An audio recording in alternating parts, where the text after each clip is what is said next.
வணக்கம் நேயர்களே, உங்கள் அனைவரையும் ஆயுத எழுத்து நிகழ்ச்சிக்கு அன்போடு வரவேற்கின்றோம். நதிநீர் விவகாரத்துல தொடர்ந்து தமிழகத்துக்கு எல்லா பக்கத்திலிருந்தும் பிரச்சனை. சட்ட ரீதியாக நாம் வென்றுவிட்டோம் என்றாலும் கூட அதை நடைமுறைப்படுத்துவதில் தொடர்ந்து பிரச்சனை. காவிரி விவகாரத்துல ஒரு நீண்ட சட்ட போராட்டத்துக்கு பிறகு காவிரி இறுதி ஆணையானது கெசட்டில் போட்டாலும் கூட காவிரி மேலாண்மை வாரியம் இதுவரை அமைய பெறவில்லை. இது ஒரு பக்கம் என்றால், காவிரியில மழை பெய்து இல்ல பல சமயங்கள்ல கர்நாடக அரசாங்கம் அந்த இறுதி ஆணையை அமல்படுத்தாட்டாலும் கூட உபரி நீராவது தமிழகத்துக்கு வந்து கொண்டிருந்தது. அதையும் தடுத்து நிறுத்த கர்நாடகம் துடிக்கிறது. காரணம் என்னவென்றால், மேகதாது என்ற இடத்தில் அணை கட்டி நீரை தேக்க, நாங்கள் மின்சாரம் உற்பத்தி செய்யறோம் என்ற பெயரில் நீரை தேக்க கர்நாடக அரசாங்கம் ஒரு முயற்சியை செய்கிறது.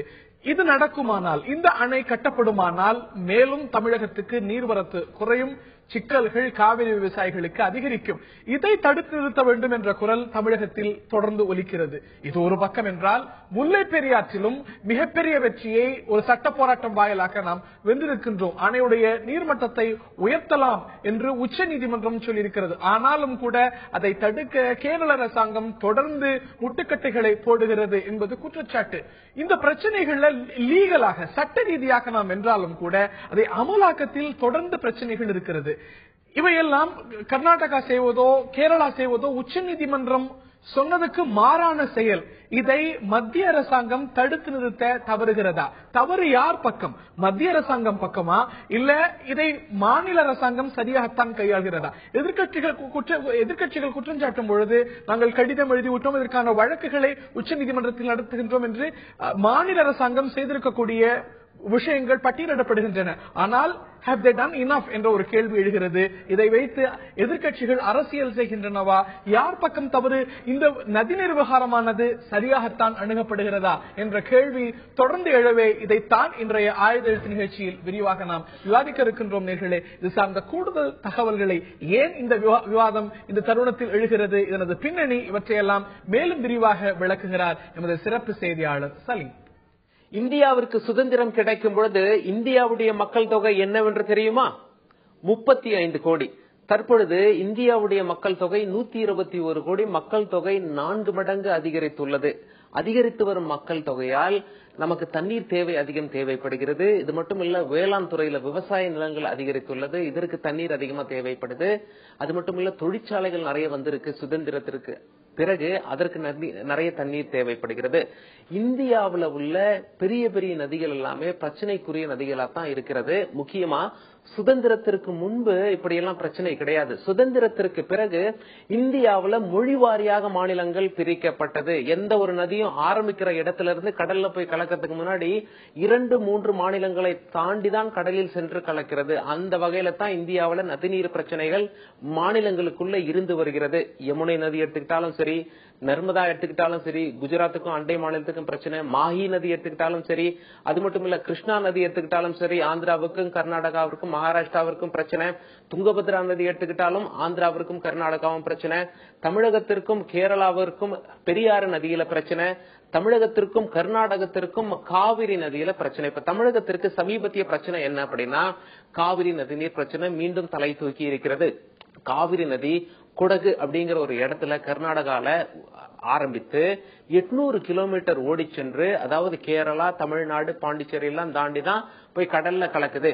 இப்பொழுது கர்நாடகா 2 அணை கட்டப்போவதாக சொல்லியிருக்காங்க. காவிரி ஆற்றில் 2 அணை எதற்காக கட்டுறாங்க அப்படின்னா, மின்சாரம் தயாரிக்க போறோம், இதுல இருந்து எடுத்து குடிநீர் மக்களுக்கு கொடுக்க போறோம்னு சொல்லியிருக்காங்க. அப்படின்னா தமிழகத்திற்கு வரக்கூடிய சராசரி நீர் வராது என்பது தான் அர்த்தம்.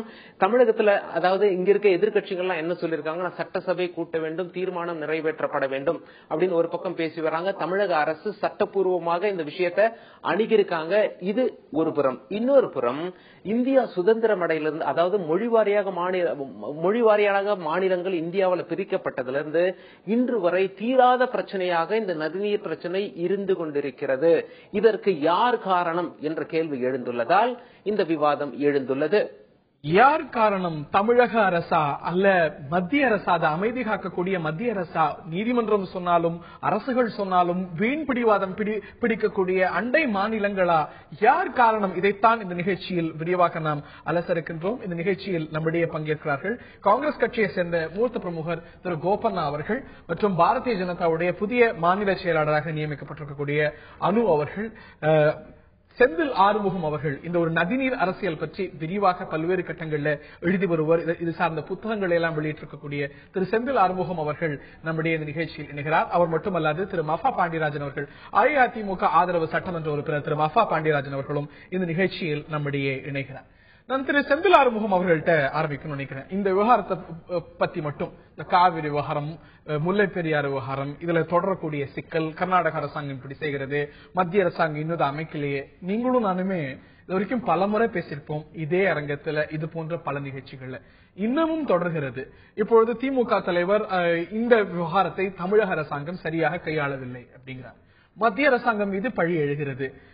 எங்க பிரச்சனை நடக்குதுன்னு நினைக்கிறீங்க? இதனால அடிப்படைய உங்கள்ட்ட இருந்து ஆரம்பிக்கணும். பிரச்சனை எங்க தொடங்குதுன்னா, நம்ம எப்பயுமே ரியாக்டிவா இருக்கிறோம்.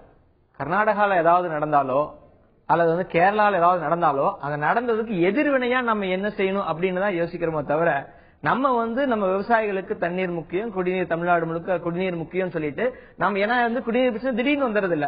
அப்ப நம்ம தொடர்ச்சியா இது சார்ந்த விஷயங்களுக்கு திட்டமிட்டு செயல்படுத்த தவறியதுதான் இது முக்கிய பிரச்சனை. இப்ப பாத்தீங்கன்னா 2002 கூட கமிட்டி அமைச்சாங்க, டாக்டர் விஜயராகவா கமிட்டின்னு போட்டாங்க. தமிழ்நாட்டில் ஏராளமான கமிட்டி போட்டிருக்காங்க. ரிட்டையர்டு பிடபிள்யூடி செக்ரட்டரி தலைமையில தமிழ்நாட்டுக்கு என்ன திட்டம் வேணும், நீராதார பிரச்சனைகள் தீர்ப்பதற்கு என்ன திட்டம் வேணும்னு போட்டாங்க. அதை அமல்படுத்துறதுக்கு மோகனகிருஷ்ணன் கமிட்டின்னு போட்டாங்க. 5600 கோடியில காவிரி டெல்டால பிரச்சனைகள் தீர்ப்பதற்கு என்ன செய்யணும் அப்படின்னு சொல்லி கமிட்டி அமைச்சாங்க. அதுக்கப்புறம் பாத்தீங்கன்னா 2012 தண்ணீர் தன்னிறைவு தமிழகம் சாத்தியமே அப்படின்னு சொல்லிட்டு மூத்த பொறியாளர் குழு திட்டம் கொடுத்தாங்க. இந்த மாதிரி ஏராளமான பரிந்துரைகள் தமிழ்நாட்டு அரசாங்கத்திட்ட இருக்குது, நம் பிரச்சனைகளை தீர்ப்பதற்கு என்ன வழி அப்படின்னு சொல்லிட்டு. இந்த எந்த பரிந்துரைகளையும் எந்த ஆலோசனைகளையும் அரசாங்கம் கண்டுக்கிறதே இல்ல. எங்கயாவது பிரச்சனை வெடிச்சிருச்சுன்னா அதுக்கு அரசியல் ரீதியா என்ன அறிக்கை கொடுக்கணும் அதோட நிறுத்திக்கிறாங்க.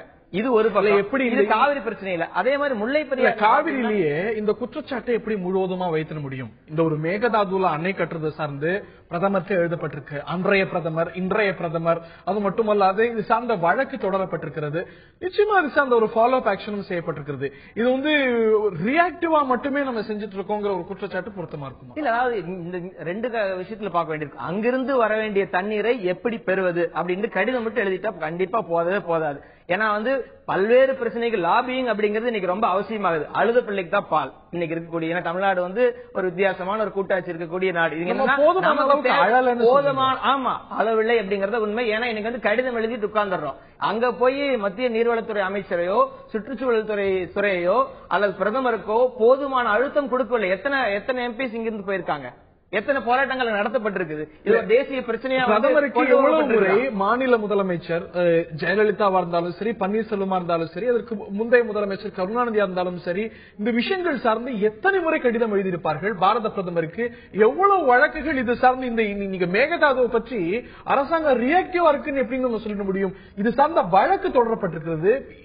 இப்ப இந்த முயற்சிக்கு முன்னாடியே முதல்ல அதை செய்து அப்படிங்கும் பொழுதுல இருந்து இது சார்ந்த வழக்கு செய்யப்பட்டிருக்கு.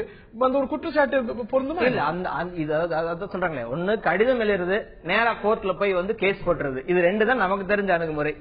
இதை தாண்டி முறையா மூத்த பொறியாளர்களோட அனுபவத்தையும் அறிவையும் பெற்று உள்ள சென்ட்ரல் மினிஸ்ட்ரியில் போய் லாபி பண்றது அப்படிங்கறது இன்னைக்கு அவசியமாகிறது. அதை நாம் சுத்தமாக செய்ய தவறி இருக்கிறோம் அப்படிங்கறது முக்கியமான பாயிண்ட். ரெண்டு குற்றச்சாட்டு ஆளும் அரசு மீது, மாநில அரசாங்கம் மீது எழுகிறது. திமுக தலைவராகட்டும் இல்ல பாமக நிறுவனராகட்டும், இந்த விஷயத்துல அப்போசிஷனையும் ஆன்போர்டு எடுத்துக்கிட்டு நமது அண்டை மாநிலம் செய்வது போல நம்மளுடைய கூட்டு சக்தி ஒரு அனைத்து கட்சி கூட்டம் மூலமாகவோ இல்ல சட்டமன்ற தீர்மானம் மூலமாகவோ நாம் காட்ட முடியும். ஏன் காட்ட தயங்குகிறது அரசு அப்படிங்கிறது ஒரு குற்றச்சாட்டு. திரு செந்தில் ஆறுமுகம் சொல்வது போல இந்த விவகாரத்துல நாம் வெறும் ரியாக்டிவாகத்தான் இருக்கின்றோம் என்பது இன்னொரு குற்றச்சாட்டு. திரு மஃபா பாண்டியராஜன், உங்களுடைய முதற்கட்ட ரியாக்ஷன் இது சார்? என்னோட முதல் ரியாக்ஷன் இதுல பாத்தீங்கன்னா, இப்ப நமக்கு இருக்கக்கூடிய பிரச்சனைகள் இன்டர்ஸ்டேட்ல 4 பிரச்சனைங்க. 1 காவேரி, 2 முல்லை பெரியாறு, 3வது பாலாறு, 4வது பம்பா அச்சங்கோவில் வைப்பாறு இணைப்பு திட்டம். இந்த 4 திட்டங்கள் தான் நமக்கு மெயினா இன்டர்ஸ்டேட் பிரச்சனை. இதுல புரட்சி தலைவி அம்மா அவர்களுடைய முதல் சந்திப்பு நரேந்திர மோடி அவர்களோட, அதுல இந்த 4 ஸ்கீம்ஸ் பத்தியும் 4 பிரச்சனைகள் பத்தியும் எடுத்து இயம்புனாங்க. முதல்ல பேசின விஷயமே இந்த 4 தான்.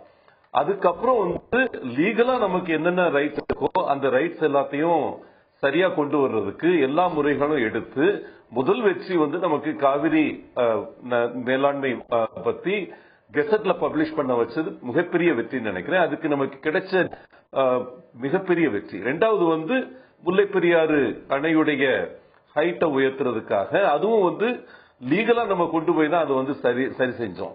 அதே மாதிரி சென்ட்ரல் வாட்டர் கமிஷன்ல நமக்கு நல்ல முயற்சி எடுத்து பம்பா அச்சன்கோவில் வைப்பாறு திட்டத்துக்கு இது ஃபீஸிபிள், இத நீங்க டீடைல் ப்ராஜெக்ட் ரிப்போர்ட் பண்ணணும்னு கேரளா கவர்மெண்ட் டைரக்ட் பண்ண வச்சது சென்ட்ரல் வாட்டர் கமிஷன் மத்திய அரசாங்கத்துடைய ஒரு நிறுவனம் தான். ஆனா அதுல மாநில அரசாங்கத்துடைய மிகப்பெரிய முயற்சியினால அவங்க டைரக்ஷன் கொடுத்தாங்க. அதுக்கப்புறம் கேரளா அரசாங்கம் சட்டமன்றத்தில் தீர்மானம் ஏற்றினாங்க, பல சுற்றுச்சூழல் சார்ந்த பிரச்சனைகளை எழுப்பினாங்க. ஆனா இன்னைக்கு அதுக்கப்புறம் பாலாறு பிரச்சனையை கூட தமிழக அரசாங்கம் இந்த 3.5 வருடங்கள்ல மிகச் சரியான நடவடிக்கைகள் எடுத்து இன்னைக்கு அந்த பிரச்சனை பத்தி இந்த நிலைமையில இருக்கு. இப்ப நீங்க மேகதாது பிரச்சனை இப்ப 5வதா எழுந்திருக்கு. மேகதாது பிரச்சனை இவங்க யூனிலேட்டரலா மைசூருக்கு தண்ணி கொண்டு போக போறோம், அந்த 48 TMC இங்க இருந்து எடுக்க போறோம். இதுக்கு சுற்றுச்சூழல் மற்றும் மத்திய அரசாங்கத்துடைய வாட்டர் கமிஷன் அப்ரூவலுக்காக நாங்க ஃபைல் பண்ணிருக்கோம்னு அந்த அமைச்சர் அறிக்கை விட்டுருக்காரு. உடனே நமது முதலமைச்சர் அதுக்கு கவுண்டர் கொடுத்து இப்ப பிரைம் மினிஸ்டருக்கு எழுதியிருக்காங்க, சென்ட்ரல் வாட்டர் கமிஷனுக்கு எழுதியிருக்காங்க, எல்லாத்துக்கும் என்ன பொறுத்த வரைக்கும் இதற்கான தகுந்த நடவடிக்கையை அரசாங்கம் தொடர்ந்து எடுத்து வருகிறது அப்படிங்கிறது உங்களுடைய முதற்கட்ட பார்வையை பார்க்கிறேன். ரியாக்டிவா இல்ல, தொடர்ந்து இதற்கான செயல்களை செய்து வந்துருக்கிறோம். சப்ஸ்டான்சியலா கணிசமான வெற்றிகளையும் சட்ட ரீதியாகவும் பெற்று வருகின்றோம் அப்படிங்கிறது அவருடைய பார்வையாக இருக்கிறது. தேசிய கட்சிகள் தமிழ்நாட்டுக்கு இந்த விவகாரங்களில் தொடர்ந்து துரோகம் செய்கின்றன. கர்நாடகத்தில் இல்லாட்டி அண்டை மாநிலங்கள் அவர்களுக்கான ஸ்டேக் வெற்றி வாய்ப்புகள் அதிகமாக இருப்பதனால தமிழகம் பக்கம் நியாயம் இருந்தாலும் கூட தமிழகம் புறக்கணிக்கப்படுகிறது ஒரு குற்றச்சாட்டு. அதைத்தான் திரு கோபன் அவர்களிடமும் பாஜக பிரமுகர்களிடமும் கேட்க இருக்கின்றனர். கர்நாடகத்தில் காவிரியுடைய போக்கை தடுப்பதற்கு கர்நாடகா ஒரு புதிய அணையை கட்ட திட்டமிட்டிருக்கிறது. முல்லை பெரியாற்றிலும் கேரள அரசாங்கம் நீதிமன்ற தீர்ப்பு வந்தாலும் கூட தொடர்ந்து அதனது அமலாக்கத்துக்கு பல சிக்கல்களை தொடர்ந்து செய்து வருகிறது. இதற்கான தீர்வுதான் என்ன? இதை அரசுகள் சரியாக அணுகுகிறதா? இது அரசியல் அதீதமாக பார்க்கப்பட்டு இந்த ஒரு பிரச்சனை என்பது சரியான கோணத்தில் அணுகப்படவில்லையா? இதைத்தான் இந்த நிகழ்ச்சியில் விரிவாக நாம் அலசி வருகின்றோம். ஒரு காவிரி விவகாரத்தில் பெரும் குற்றச்சாட்டு காங்கிரஸ் மீது வைக்கப்படுகிறது. கர்நாடகத்திலேயோ கேரளாவிலேயோ ஆளும் கட்சியாக காங்கிரஸ் இருக்கிறது. ரொம்ப எளிமையா தேசிய கட்சிகள் ரெண்டும் அங்க இருக்கக்கூடிய அரசாங்கத்துடைய நிலைப்பாட்டை நாங்க ஆதரிக்கல அப்படின்னு சொல்லிடுங்க. பிஜேபியோ காங்கிரஸ் 2 கட்சியுமே இந்த முறை அங்க இருக்கக்கூடிய ஒரு அரசாங்கம் காவிரி இறுதி ஆணை இருக்கிறது. அந்த இறுதி ஆணை இப்படிப்பட்ட அணையெல்லாம் அவ்வளவு எளிமையாக யூனிலேட்டரலாக செய்ய முடியாது என்று சொல்கிறது. அதையும் மீறி அங்க ஆளக்கூடிய கர்நாடக அரசாங்கம், காங்கிரஸ் அரசாங்கம், நான் அணை கட்ட போறேன், அதுல எலக்ட்ரிசிட்டி தயார் செய்ய போறேன், நீரை தேக்கி வைக்க போறேன் அப்படிங்கிறது எந்த அளவுக்கு ஏற்புடைய நடைமுறை? ஒரு தேசிய கட்சியாக இதை தடுத்து நிறுத்த தொடர்ந்து உங்களோட கட்சி தவறி வருகிறது என்றால் அது மிகையா? இல்ல, அடிப்படையில ஒரு தேசிய கட்சி 2 மாநிலத்திலும் இருக்கிற தேசிய கட்சி அந்த கர்நாடக மாநிலம் எடுக்கிற முடிவை அந்த தேசிய கட்சி ஏன் தடுக்கவில்லை என்று கேட்கிறீர்கள். ஒரு தேசிய கட்சி என்பது கர்நாடகத்திலேயும் எங்கள் கிளை, எங்கள் அமைப்பு இருக்கிறது, தமிழ்நாட்டிலும் எங்கள் அமைப்பு இருக்கிறது. தமிழ்நாட்டு மக்களுக்கு எது நலன் சேர்க்குமோ அந்த வகையில் தமிழ்நாட்டு மக்களுக்காக எங்கள் காங்கிரஸ் கட்சியினுடைய தலைவர் EVKS இளங்கோவன் அவர்கள் குரல் கொடுத்திருக்கிறார். அங்கே மேகதாது பகுதியிலே அந்த அணை கட்டப்படுவதை நாங்கள் கடுமையாக எதிர்க்கிறோம். இது குறித்து கர்நாடக முதலமைச்சரை சந்தித்து அந்த அணை கட்டக்கூடாது கொடுத்திருக்கிறார். அதையும் மீறி ஒரு சட்ட விதி மீறல் நடக்கிறது என்றால் நடக்கக்கூடாது, அதை தடுக்க வேண்டும். காவிரி நடுவர் மன்ற தீர்ப்புப்படி மத்திய சுற்றுச்சூழல் அமைச்சகத்தின் ஒப்புதல் இல்லாமல் எந்த கட்டுமான பணிகளையும் அந்த காவிரியினுடைய காற்றின் குறுக்கே அதாவது பின்பகுதி நம் தமிழ்நாட்டு நலன்களை பாதிக்கிற வகையில் எந்த கட்டுமான பணிகளையும் செய்யக்கூடாது.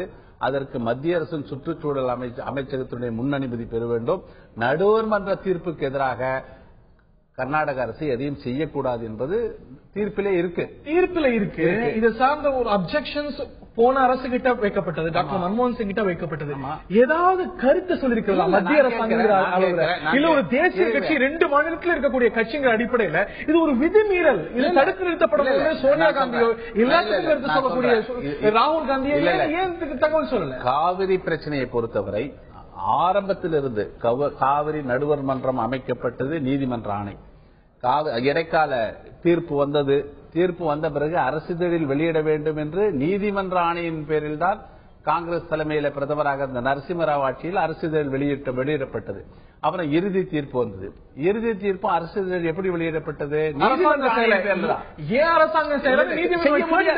அதாவது ஒரு அரசு, மத்திய அரசு ஒரு முடிவு எடுக்க முடியாது. ஏன்னா அந்த முடிவை 2 மாநிலங்கள்ல பிரச்சனையை உண்டாக்கும் என்கிற காரணத்தினாலே அது நீதிமன்றத்தின் மூலமாக அந்த பிரச்சனையை நாங்கள் தீர்த்தோம். எது சரின்னு ஒரு பிரச்சனை பாருங்க, அது எதுவாக இருந்தாலும் காவிரி பிரச்சனையில் மத்திய அரசு எடுத்து முடிவை நிறைவேற்றுகிறதை விட நீதிமன்ற தீர்ப்பாக வரும்பொழுது அதை நிறைவேற்றுவது எளிதாக. ஏன்னா நீங்க அதாவது கர்நாடகத்திலேயும் நாடாளுமன்ற உறுப்பினர் இருக்காங்க, நாடாளுமன்ற உறுப்பினர் இருக்காங்க. ஆக அந்த 2 கட்சியை சேர்ந்தவர் அந்த தேசிய கட்சியுடைய உறுப்பினர் இருக்காங்க. மத்திய அரசு ஒரு முடிவை எடுத்து நாங்க முடிவு எடுக்க மாட்டோம், எங்களுக்கு செய்யறதுக்கு எது கடமையோ அதை செய்ய மாட்டோம். நீதிமன்றம் ஏன் கடமையை செய்யலன்னு கேட்ட பிறகு செய்யும். முல்லை பெரியாறுல இறுதி தீர்ப்பு வருகிறது. இறுதி தீர்ப்பை முடக்குகிற வகையில ஒரு அந்த அணை பாதுகாப்பு சட்டம் என்று ஒரு திருத்த சட்டத்தை கொண்டு வருகிறார்கள். கொண்டு வந்து உச்ச நீதிமன்ற தீர்ப்பையே நிறைவேற்றாமல் முடக்க பார்க்கிறார்கள். அதற்கு பிறகு மறுபடியும் நீதிமன்றத்துக்கு போய் தான் நாம் ஆணையை பெற்றோம். மத்திய அரசாங்கங்கள் செய்து நீங்கள் இதுல காங்கிரஸ் கட்சியோ அல்ல ஒரு தேசிய கட்சி என்ற போர்வையில இருக்கிற காங்கிரஸ் கட்சிய நீங்கள் பழி போடுகிற படலத்தை தமிழ்நாடு அரசியல் கட்சிகள் ஊடகங்கள் அது நலன் முக்கியமா கட்சி நலன் முக்கியமா அப்படிங்கிறப்ப எங்க கட்சி சொல்வது அவரே சொல்றாரு. கட்சி நலன் என்றது கிடையாது. சில பிரச்சனைகளிலே ஒரு தேசிய கட்சி முடிவெடுக்க முடியாது.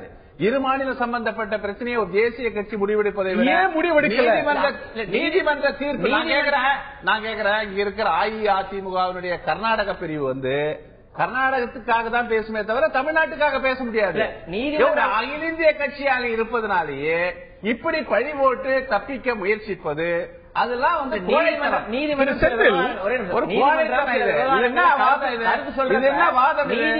பணி சட்டம் இயற்றுவதல்ல. இயற்றப்பட்ட சட்டத்தில் விதி மீறல்கள் இருந்தால் அதை நீதி பரிபாலனை செய்வதற்கு தான் நீதிமன்றம் இருக்குதுன்னு சொல்றது இந்த 2 கட்சிகள் தான். ஆனா இப்ப முடிவெடுக்க விடுறாங்க. எங்கள் முடிவை நிறைவேற்ற முடியாது. எங்கள் முடிவை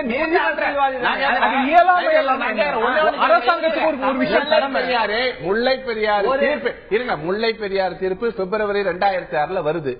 உடனடியாக கர்நாடக அரசு கேரள அரசு அந்த நீதிமன்ற தீர்ப்பை முடக்குகிற வகையில ஒரு திருத்த சட்டம் கொண்டு வருகிறது. திருத்த சட்டம் கொண்டு வருகிற அந்த கேரள அரசை காங்கிரஸ் கட்சி என்ன செய்ய முடியும்? ஒன்னும் செய்ய முடியாது. மறுபடியும் நீதிமன்றத்துக்கு நாம் போறோம், மறுபடியும் நாம் ஆணையை பெறுகிறோம். இன்றைக்கு நாம் அதிலே நாம் ஒரு உரிமையை பெற்றிருக்கிறோம், உரிமையை நிலைநாட்டியிருக்கிறோம். நீதிமன்றத்தின் மூலமாகத்தான் 2 மாநில தண்ணீர் பிரச்சனையை தீர்க்க முடியுமே தவிர ஒரு தேசிய மற்ற விஷயங்கள்ல அரசாங்கத்துடைய செயல்பாட்டுல நீதிமன்றம் மூக்க நுழைக்குதுங்கிறீங்க. இந்த விஷயத்துல அரசாங்கமே செயல்பட முடியாது. ஏன்னா கர்நாடகத்திலயும் பிரச்சனை, தமிழ்நாட்டிலயும் பிரச்சனை. இங்க கடமையை நீதிமன்றம் தலையிட்டு ஏன் செய்யல, இது நீங்க செய்ய வேண்டிய ஒரு விஷயமாச்சு, ஏன் செய்யலன்னு கேட்டா மட்டும்.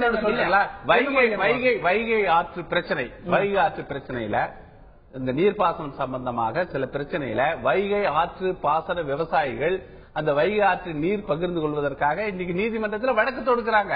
தமிழக அரசு தீர்த்து விட்டதா? தீர்க்க முடியாது. நான் இவங்கள்ட்டையும் அனுபவங்கள்ட்டையும் கேட்க இருக்கின்றேன், பாரதிய ஜனதாவுடைய அனுபவங்கள்ட்டையும். இந்த விவகாரத்துல ஜெயலலிதா முதலமைச்சரா இருந்த கட்டத்துல பிரதமரை சந்தித்து காவிரி மேலாண்மை வாரியத்தை அமைங்கிறாங்க. அது சார்ந்து தொடர்ந்து வலியுறுத்தப்படுகிறது. அமைச்சர்கள் அதற்கான அவசியம் கோர்ட்டு சொன்னாதான் செய்வோம் அப்படிங்கிறாங்க. இந்த நிலையில இது சார்ந்த ஒரு கோரிக்கை மாநில முதலமைச்சரிடமிருந்து இதை தடுத்து நிறுத்துங்க, மேகதாதுங்கிற இடத்துல கர்நாடக அரசாங்கம் இப்படி அணை கட்ட முயற்சி செய்கிறது, இது சட்ட விரோதம் என்று சொன்ன பிறகும் கூட அமைதியை தவிர, ஒரு ஸ்டோனி சைலன்ஸ் தவிர மத்திய அரசாங்கத்துக்கிட்ட எந்த பதிலும் இல்லை. இதுதான் ஸ்ட்ராங் கவர்மெண்டா? இங்க கர்நாடகத்துல அணை கட்டுறது காங்கிரஸ் இல்லையா, காங்கிரஸ் அரசாங்கம் தான் கட்டுறது, முதல் விஷயம் அது. அப்புறம் மத்தியில இருக்கிற மோடி அரசு பாரதத்துல இருக்கிற எல்லா மாநிலங்களும் ஒரே மாதிரி தான் பார்க்க முடியும். நாட்டு நலன் கருதி என்ன செய்யணுமோ கண்டிப்பா மத்திய அரசாங்கம் செய்யும், பாஜக அரசாங்கம் செய்யும். அதுக்கு இங்கே இருந்து தமிழக பாஜக அதுக்கான அனைத்து முயற்சிகளையும் எடுக்கிறது. அதுக்காக தமிழக மக்களுடைய விஷயங்களை அங்க கொண்டு பேசுறோம். நாம அதுக்கு உதாரணம் இப்ப மீனவர் பிரச்சனை இங்க பாக்கலாம். அதுக்கு நாம தமிழக பாஜக எல்லா முயற்சியும் எடுத்திருக்கு. அதுக்குள்ள ரிசல்ட்ஸ் எல்லாம் பாத்துட்டு இருக்காங்க மக்கள். இப்ப அதுக்கு நாளைக்கு எங்க மாநில தலைவர் தமிழக பாஜக பிரிச்சு பேசுறீங்க. நீங்க அகில இந்திய தலைவரும் மத்திய அரசாங்கம் காவிரி விவகாரத்துல என்ன சப்ஸ்டான்ஷியலா காவிரி மேலாண்மை வாரியம் அமைய பெறணும். அதுக்கு டைம் இருக்கு, 90 நாட்கள் அமைய பெறணும். உதாரணத்துக்கு நான் இது எதுக்கு சொல்றேன்னா, ஏற்கனவே செஞ்சிருக்கிறது என்ன செயல்பாடுன்னு பாருங்க. அதே மாதிரி இந்த ரிசல்ட் வருங்கிறதுக்கு ஒரு உதாரணம் சொல்றேன். இப்ப மீனவர் பிரச்சனையில பாருங்க, நல்ல ரிசல்ட் வருது. தமிழக பாஜகவோட முயற்சியில மத்தியில் இருக்கிற பாஜகவோட ஒத்துழைப்புல நல்ல ரிசல்ட் வருது. நாளைக்கு எங்க மாநில தலைவர், மத்திய அமைச்சர் கொண்டாட்டம், தமிழிசை சவுந்தரராஜன் எல்லாருமே போயிட்டு தமிழக பாஜக தலைமை தமிழிசை சவுந்தரராஜன் எல்லாரும் போறாங்க, போயிட்டு இதுக்காக பேச போறாங்க சுஷ்மா ஸ்வராஜை பார்த்து. அந்த ரிசல்ட்ஸ் வரப்போகுது, உங்களுக்கு தெரியும். இதை எதுக்கு நான் சொல்றேன்னு சொன்னா, இது உங்களுக்கு ஒரு முன் உதாரணம். இது மாதிரி ரிசல்ட்ஸ் வரும், பொறுமையா இருங்க. இது மாதிரி செயல்பாடுகள் நடக்கும். தமிழக பாஜக இதுக்குள்ள முயற்சி எடுக்கும். மத்தியில இதுக்குள்ள அனைத்து ஒத்துழைப்பும் கொடுக்கப்படும். தமிழக நலன் காக்கப்படும். தமிழக நலன் காக்கப்படும். உரையிலையும் நீங்க கேட்டிருப்பீங்க, ஈவிகே சிலங்கோவன் இதற்கான அத்தனை முயற்சியும் எடுத்தார், தமிழிசை சவுந்தரராஜன் இதற்கான அத்தனை முயற்சியும் எடுத்தார். இந்த விஷயத்துல மட்டும், மற்ற விஷயத்துல தேச ஒற்றுமை, ஒரே தேசம் என்று பேசக்கூடிய கட்சிகள் இங்க தமிழக பாஜக, கர்நாடக பாஜக என்று நீங்க தானே ஆரம்பிச்சீங்க. இப்ப இந்த மாதிரி அவங்க ரெண்டு பேரும் பேசும்போது பேசலையா அந்த விஷயம்? அதனால நான் அதை சொன்னேன். முன்னாடி சொன்ன மாதிரி இங்க கட்சி நலன் தான் முக்கியம், தேச நலன் அப்புறம் அந்த நிலைப்பாடுதான். ஐயா சொன்னது அடிப்படையில இல்ல, நீங்க மாநில கட்சிக்கு வேணா இவர் சொல்றது பொருந்தும். ஒரு தேசிய கட்சிக்கு அந்த மாதிரி ஒரு பாகுபாடு கண்டிப்பா கிடையாது. மாநிலம் சார்ந்த பாகுபாடு கண்டிப்பா கிடையாது. இங்க ஓட்டு வாங்கும் போது எல்லாரும் என்ன சொல்றாங்க, நீங்க மாநில கட்சிக்கு ஓட்டு போடுங்க, அப்பதான் உங்களோட நலன் எல்லாம் அங்க போய் நாங்க சொல்ல முடியும், நாங்க இம்பார்ட்டன்ஸ் கொடுப்போம் மாநில பிரச்சனைக்குன்னு சொல்றாங்க.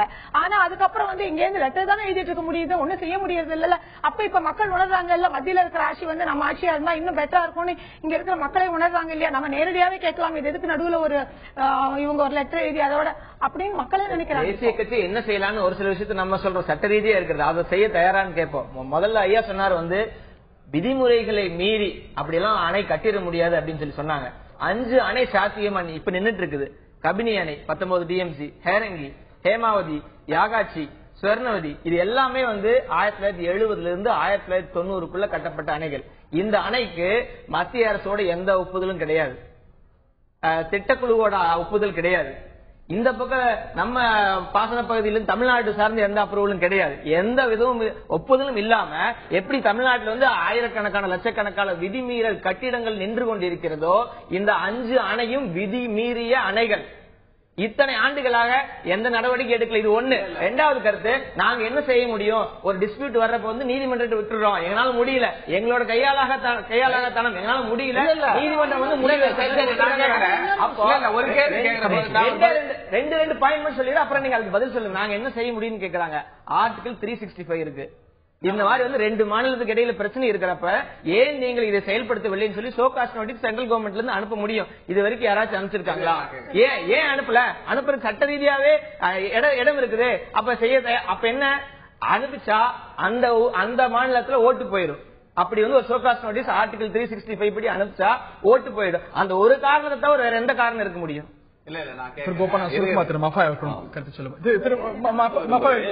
ஆர்டிகல் 360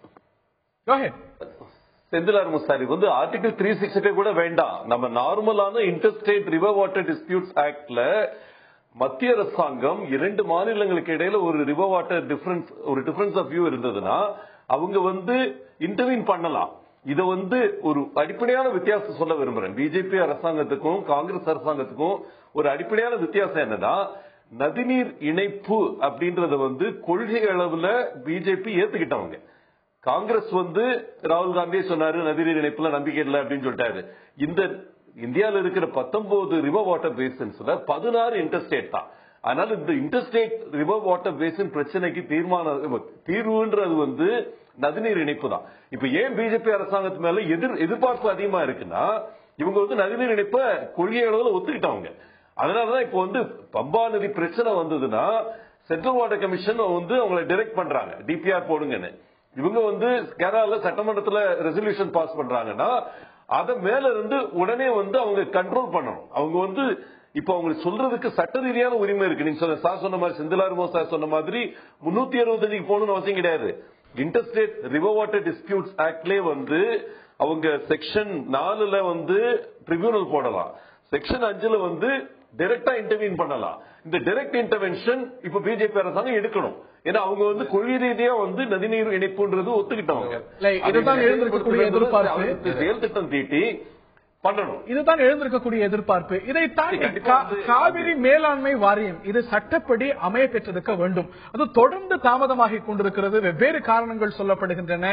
இது இன்னைக்கு அமையத்துக்கு எந்த தடையும் இல்லாத போது ஏன் இதுவரை அமையாமல் இருக்கிறது?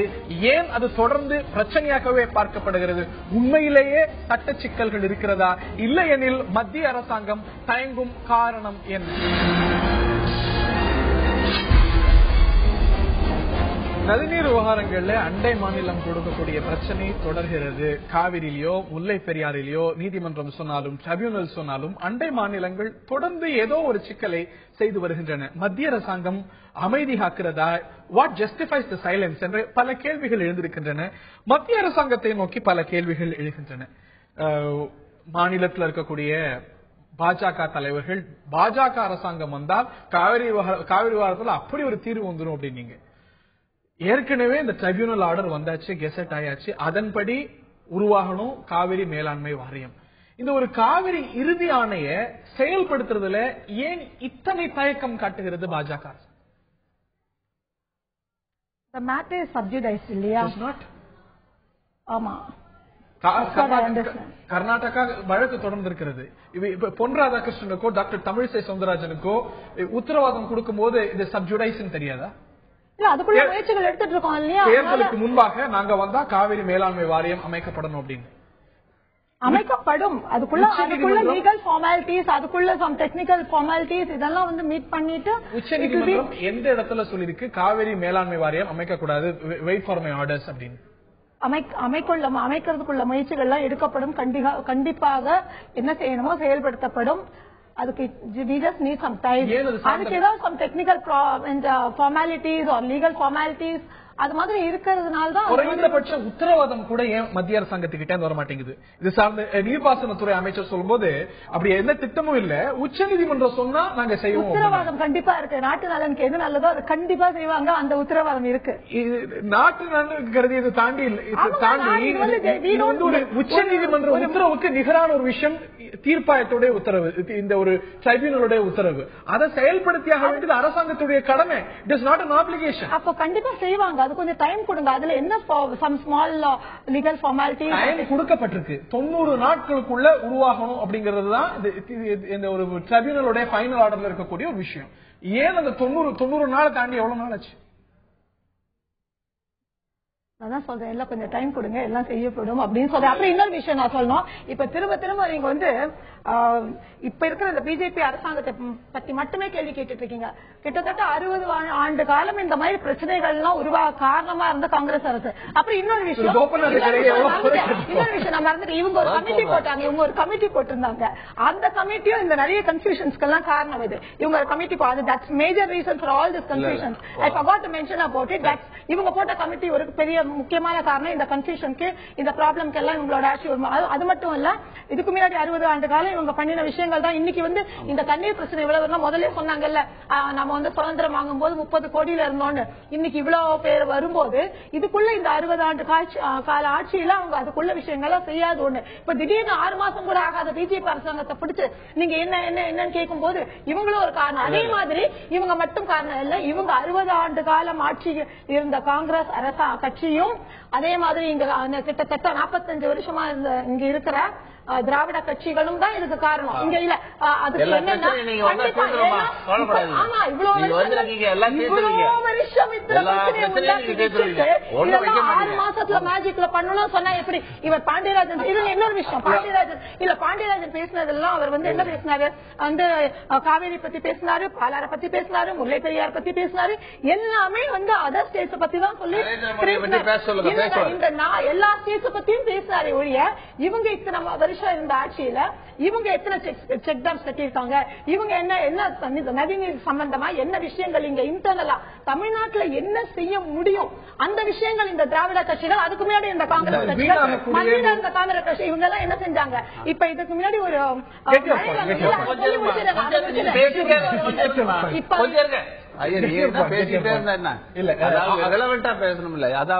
அவங்களுடைய குற்றச்சாட்டு அவங்க இந்த கமிட்டின்னு சொன்னாங்க 60 வருஷம் இருந்ததுன்னா 60 வருஷம் இருந்து நான் சொல்றேன்.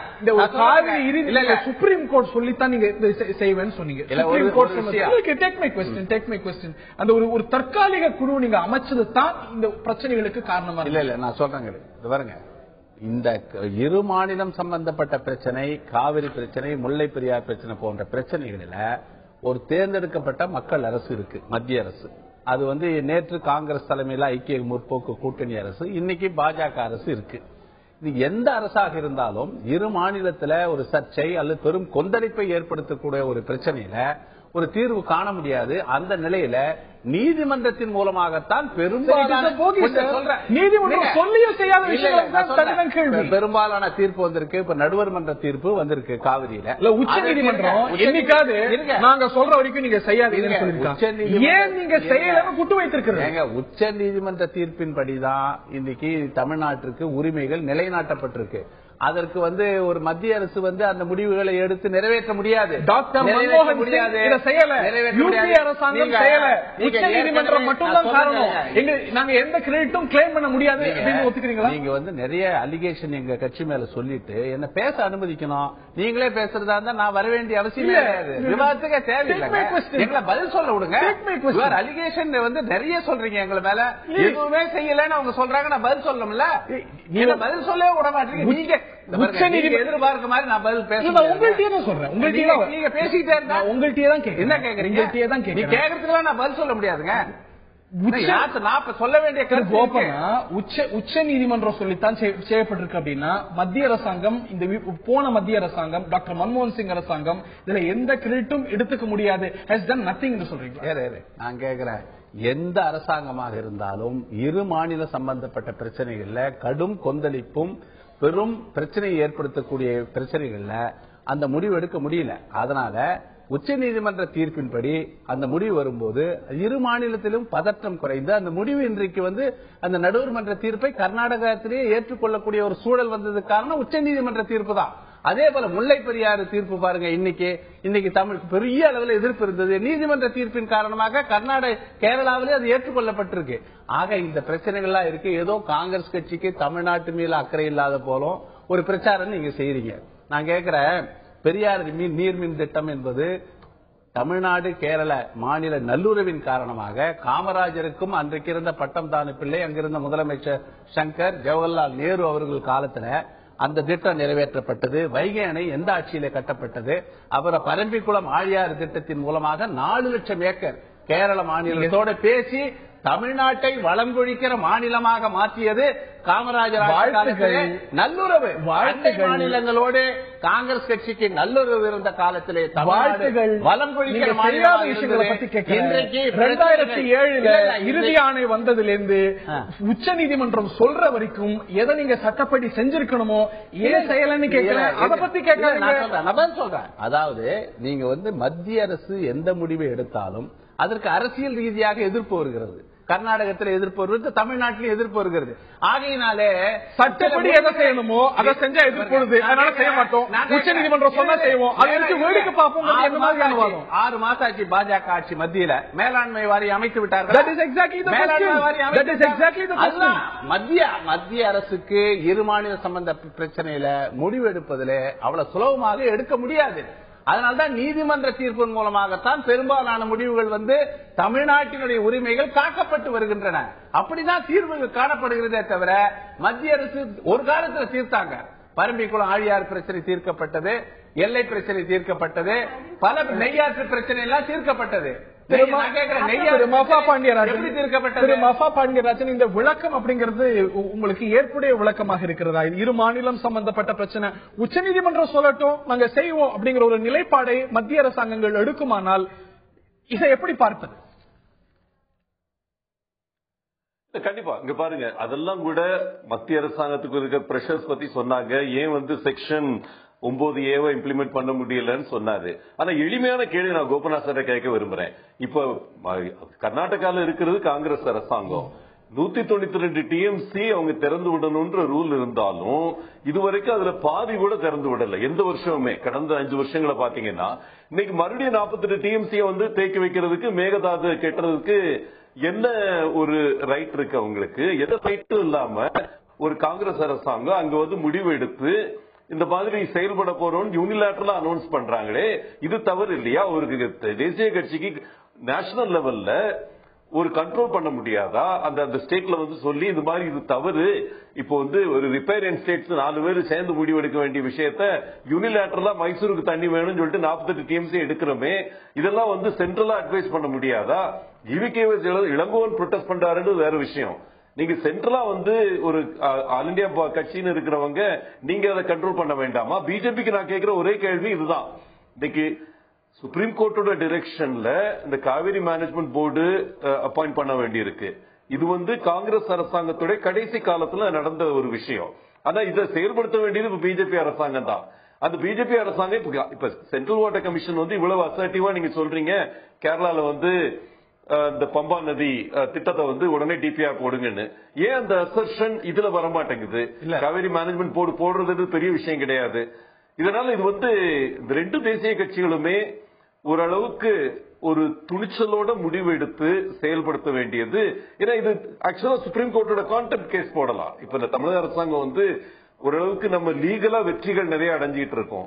இந்த கேஸ்ல ஆக்சுவலா சுப்ரீம் கோர்ட் கான்டெம்ப்ட் கூட நம்ம போடலாம். அந்த அளவுக்கு வாய்ப்பு இருக்கு. மத்திய இவர் சொல்ற மாதிரி பாண்டியராஜன் சொல்ற மாதிரி நான் கேட்கிறேன். கர்நாடகத்தில் இருக்கிற காங்கிரஸ் அரசு ஒரு முடிவு எடுக்குன்னு வச்சுக்க, அதை பாஜக ஆதரிக்குமா? பாஜக எதிர்க்கும், மற்ற கட்சிகள் எதிர்ப்பார்கள். அந்த ஆட்சி கவிழக்கூடிய நிலை ஏற்படும். அந்த ஆட்சியில பல்வேறு பிரச்சனைகள். இன்றைக்கு அந்த மாநில நலன் சார்ந்து சில முடிவுகளை அவர் எடுக்கிறார். நான் கேட்கிறேன், இந்த அகில இந்திய அண்ணா திமுகவினுடைய பிரிவு கர்நாடக மாநிலத்தில் இருக்கிறது. மேகதாது அணை கட்டக்கூடாது என்று தீர்மானம் நிறைவேற்றுவார்களா? ஒரு அகில இந்திய கட்சிக்கு இருக்கிற நிலையை நீங்கள் புரிந்து கொள்ளணும். அந்த மாநிலத்தில் இருக்கிற பிரச்சனைக்காகத்தான் அந்த காங்கிரஸ் கட்சி போராடும். தமிழ்நாட்டில் இருக்கிற நாங்கள் எங்கள் மாநிலத்துக்காக கர்நாடக காங்கிரஸ் கர்நாடகாவுக்கும், தமிழ்நாடு காங்கிரஸ் தமிழ்நாட்டுக்கும், கர்நாடகா பிஜேபி கர்நாடகாவுக்கும், தமிழ்நாடு பிஜேபி தமிழ்நாடுக்காகவும் போராடுவது தவறில்லை.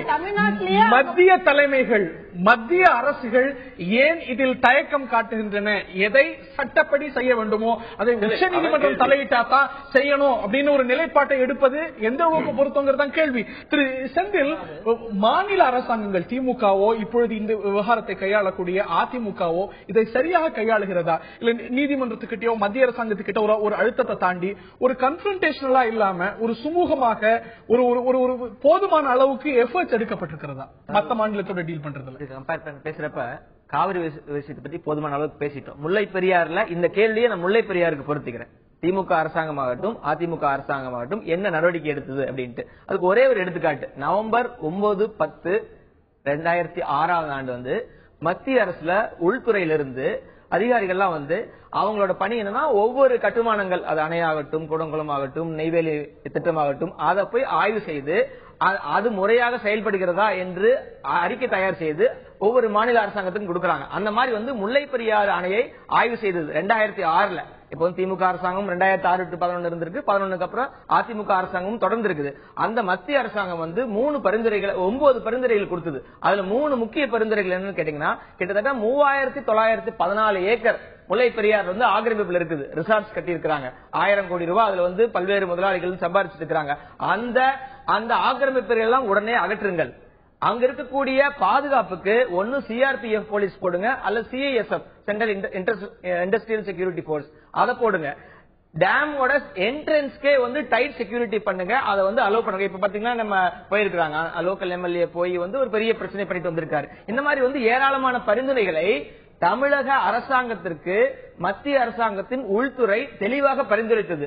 ஏன்னா இப்ப என்னன்னா அந்த முழு கட்டுமானமும் நமக்கு சொந்தமானது. 1886 அக்ரிமெண்ட்லயே டிமைஸ் அண்ட் கிராண்டட் அப்படின்னு 32 தடவை சொல்லியிருக்காங்க. அதாவது நம்மளோட இடம் அது கிட்டத்தட்ட 8591 ஏக்கர் இருக்கக்கூடிய முல்லை பெரியாறு நம்மளோட இடம். நம்மளோட இடத்துல பாதுகாப்புக்கு நம்ம முறையா யாரையும் நிறுத்த முடியறது இல்ல. என்க்ரோச்மெண்ட் நம்ம நீக்கிறதுக்கு எந்த நடவடிக்கையும் எடுக்கல. இது திமுக அரசாங்கமும் எடுக்கல, அதிமுக அரசாங்கமும் எடுக்கல முல்லை பெரியாறு விஷயத்துல. அதுக்கு அவர் பதில் சொல்றாரு. 2006 அந்த உள்துறை கொடுத்த பரிந்துரையை என்ன செஞ்சாங்க இது வரைக்கும்? தவறு திரு பாண்டியராஜன் இல்ல. பொறுத்த வரைக்கும் இந்த 142 அடி உயர்த்துவதற்கு அடிப்படை காரணமே நம்ம எடுத்த அப்ரோச் தான். அதிமுக அரசு எடுத்த அணுகுமுறை தான் இன்னைக்கு நமக்கு 142 அடி வரைக்கும் ஆக்சுவலா தண்ணி நிக்குது. இன்னைக்கு தேதிக்கு தண்ணி நிக்குது. 152 வரைக்கும் உயர்த்துறதுக்கு முயற்சி எடுக்கிறோம் சொல்லி செஞ்சுக்கிட்டு இருக்கோம். ரொம்ப குவைட்டா பெரிய சத்தம் போடாம லீகலா நம்ம எடுத்த ஸ்டெப்னாலதான் இது நடந்திருக்கு. இன்னைக்கு நம்ம பம்பா நதி திட்டத்துல கூட நம்ம வெற்றி அடைய போறதுக்கு அதிமுக அரசாங்கோட இந்த அப்ரோச் தான் காரணமா இருக்க போகுது. மத்திய அரசாங்கம் தன்னுடைய கடமையை மட்டும் செஞ்சா போதும். சென்ட்ரல் வாட்டர் கமிஷன் இன்னைக்கு எடுத்துட்டு இருக்கிற ஸ்டாண்ட் கரெக்டா. ஏன்னா இது கேரள மக்களுக்கும் எந்த பாதிப்பும் கிடையாது. இந்த பம்பா அச்சன்கோயில் திட்டத்தை பொறுத்த வரைக்கும் வைப்பாரோட கனெக்ட் பண்ற திட்டத்துல 99,000 ஹெக்டேர் நமக்கு விருதுநகர் மாவட்டத்திலையும் தூத்துக்குடி திருநெல்வேலி 3 மாவட்டத்திலையும் கிடைக்க போகுது. இதனால ஒரு நெகட்டிவ் கூட கேரளா கிடையாது. இது நம்ம ஏதாவது ஒரு வகையில மத்திய அரசாங்கம் ஸ்ட்ராங்கா ஸ்டெப் எடுத்து இதுல டிபிஆர் போட்டு அந்த ப்ராஜெக்ட் காஸ்ட் எஸ்டிமேட் பண்ணி கொண்டு போனா 2 ஸ்டேட்டுக்குமே நல்லதுதான். இந்த திட்டத்தை பொறுத்த வரைக்கும் சும்மா நதியாறு ஆத்துல இருந்து தண்ணி கடலுக்குள்ள போயிட்டு இருக்கு. அதுல இருக்கு எக்ஸ்ட்ராவா 16 டிஎம்சி இருக்குன்றது யாருக்கும் அதை மாற்றுக்கிறது கிடையாது. இந்த மாதிரி திட்டங்கள்லாம் கூட கொஞ்சம் மத்திய அரசாங்கம் தனக்கு இருக்கிற அதிகாரத்தை பயன்படுத்தி பிஜேபிக்கு என்ன ஒரு லாஸும் கிடையாது. கேரளா பொறுத்த வரைக்கும் அவங்க ஸ்டாண்ட்ஸ் திடமா எடுக்கலாம். இதை பொறுத்த வரைக்கும் இது கூட எடுக்க மாட்டேங்கிறாங்கன்றத சில நேரங்கள்ல கஷ்டமா இருக்கு. கொள்கையாக கொண்ட காங்கிரஸ் அதுல எந்த அளவுக்கு ப்ராக்ரஸ் பண்ணிருக்கீங்க? கேரளால உச்ச நீதிமன்றம் சொன்னது, தீர்ப்பு சொன்னபடி நீங்க கமிட்டி அமைச்சீங்க, அதுக்கான வாய்ப்புகள் ஏற்படுத்தப்பட்டது. காவிரியில இந்த தயக்கம் இருக்கிறது, இவையெல்லாம் மாறும் என்று எந்த அடிப்படையில் தமிழ்நாட்டு மக்கள் நம்பிக்கை? திரும்ப மத்திய அரசாங்கத்தை பத்தி சொல்லிட்டு இருக்காரு இல்லையா? எல்லா விஷயமே like charity begins at home சொல்ற மாதிரி எல்லா விஷயம் முதல்ல தமிழ்நாட்டு உள்ள அதுக்குள்ள விஷயங்கள் எடுக்கணும். நான் இங்க இருக்கிற அரசாங்கம் அதுக்குள்ள விஷயம் பேசிக்கான விஷயங்கள் எடுக்கணும். அதுக்கு பிறகுதான் அந்த உரிமை மற்ற மாநிலங்கள்ல இல்ல. நான் சொல்றேன் இங்க பேசிக்கா நம்ம செய்யணுங்க. இங்க இப்ப ஆக்கிரம பத்தி அவர் சொன்னார் இல்லையா? இங்க நம்மளுடைய நதிநீர் நீர்நிலைகள் குளமாவது குட்டி அந்த ராஜா காலத்துல கட்டின குளம் வரைக்கும் இங்க எல்லாம் அதிமுக திமுக எல்லா திராவிட கட்சிகளும் போட்டு ஆக்கிரமிச்சு அந்த இடத்துல கூட தண்ணி நீர்நிலை வர மழை கடவுளா கொடுக்குற மழையை கூட தேக்கி வைக்க கூட இடம் இல்லாம இங்க இருக்கு. சோ அந்த விஷயங்கள் எல்லாம் கூட இருக்கு. தண்ணி போறல தண்ணிக்கு சண்டை போடும்போது நாம நமக்குள்ள ஒரு பங்களிப்பு இருக்கு இல்லையா? இங்க இருக்கிற கட்சிகள் இந்த ஆக்கிரமி இங்க இருக்கிற இந்த தமிழ்நாட்டில் இருக்கிற இந்த கட்சிகளோட ஆக்கிரமிப்புகளோ இல்ல இது மாதிரி பல ஆக்கிரமிப்புகள் இருக்கு. சில இந்த கிரானைட் ஸ்டோன்ஸ் அவங்க ஏதோ பண்ணினாங்க மதுரையில, அப்படி கூட ஆக்கிரமிப்பு இருந்தது அந்த இடங்கள்ல. இப்ப போன மழை சமயத்துல விவசாயிகள்லாம் நிறைய பேர் அது நம்ம இந்த கட்சிகள் எங்க பேசியிருக்கேன். எப்ப பார்த்தாலும் மத்த சென்ட்ரல் கவர்மெண்ட் சொல்றது மத்த மாநிலத்து கூட சண்டை போடுறத பத்தி ஒரு உணர்வுகளை தூண்டி விட்டு பிரச்சனை பண்ணி அதனால கட்சி நடத்தி என்ன பண்ணிருக்காங்க? அவங்க பல டிஎம்சி தண்ணீர் கடலுக்கு வீணாகிறது, அதையெல்லாம் மேனேஜ் பண்றதுக்கு என்ன செஞ்சாங்க? இந்த விஷயத்தை பொறுத்த வரைக்கும் முல்லை பெரியாரோ காவிரியோ உச்ச நீதிமன்றம் சொல்ற வரைக்கும் நம்ம காத்திருக்கணும் அப்படிங்கறது உங்களுடைய நிலைப்பாடு. இல்ல, நமது உரிமைகளை நிலைநாட்டுவதற்கு மத்திய அரசின் மூலமாக இப்பிரச்சனையை தீர்ப்பதை விட நீதிமன்ற தீர்ப்பின் மூலமாகவே நாம் அதிக பலன்களை பெற்று உரிமைகளை நிலைநாட்டி இருக்கிறோம். இருங்க. அதே போல இன்னைக்கு முல்லை பெரியாறு பிரச்சனை. இன்றைக்கு ஒரு சட்டமன்ற உறுப்பினர் அந்த பகுதிக்கு முன் அனுமதி இல்லாம ஒரு சட்டமன்ற அவர் பீர்மேடு சட்டமன்ற உறுப்பினர், அந்த முல்லை பெரியாறு அணை இருக்கிற பகுதியினுடைய சட்டமன்ற உறுப்பினர், அவருக்கு வருவதற்கு உரிமை இருக்கு இல்லைன்னு சொல்ல. ஆனால் அதே நேரத்தில் அந்த அந்த அந்த இடத்துல நிர்வாக பொறுப்பில் இருக்கிறவர்களுக்கு முன் அனுமதி அவர்களுக்கு கேட்டிருக்கணும், இந்த மாதிரி வரன்னு சொல்லியிருக்கணும். எந்த அறிவிப்பும் இல்லாமல் அவர் வந்தது கடும் கண்டனத்திற்குரியது. அவர் மீது நடவடிக்கை எடுக்க வேண்டும். அது மட்டுமல்ல, அந்த முல்லை பெரியாறு அணையினுடைய இடம் சொன்னார்ல 8500 ஏக்கர், அதெல்லாம் குத்தகைக்கு நமக்கு கொடுக்கப்பட்ட நம்ம சொந்த இடம். அது அந்த இடத்துல பாதுகாப்பு பொறுப்பு கேரள காவல்துறையினுடைய இருக்கு. கேரள காவல்துறையினுடைய பாரபட்சமான நிலையின் காரணமாக சில அசம்பாவிதம் நடக்குது. அதை தவிர்ப்பதற்காக சென்ட்ரல் இண்டஸ்ட்ரியல் செக்யூரிட்டி போர்ஸ், மத்திய தொழில் பாதுகாப்பு படையினுடைய பாதுகாப்புக்கு அது உட்படுத்த வேண்டும் என்று தமிழ்நாடு காங்கிரஸ் தலைவர் EVKS அவர்கள் இன்னைக்கு சொல்லி, இது போன்ற பிரச்சனைகளில தமிழ்நாட்டு மக்கள் நலன் சார்ந்து மற்ற இயக்கங்கள் எப்படி அதற்காக குரல் கொடுக்குதோ அதில் சற்றும் குறையாமல் நாங்களும் அதை பற்றி பேசுகிறோம். நீங்கள் தேசிய கட்சி உடனே கேரளாவுக்கு சொல்லி அந்த எம்எல்ஏ வராமல் தடுத்து விட முடியுமா என்றால் அந்த எம்எல்ஏ வருவது அந்த ஊர் மாற்றுக்கருத்தில்லை இருக்கிற காரணத்தினால் மாற்றுக்கருத்தில்லை. ஆனால் எழுந்திருக்கக்கூடிய கேள்வி, பூனைக்கு யார் மணி கட்டுவது? நேர்களுடைய கருத்து என்ன?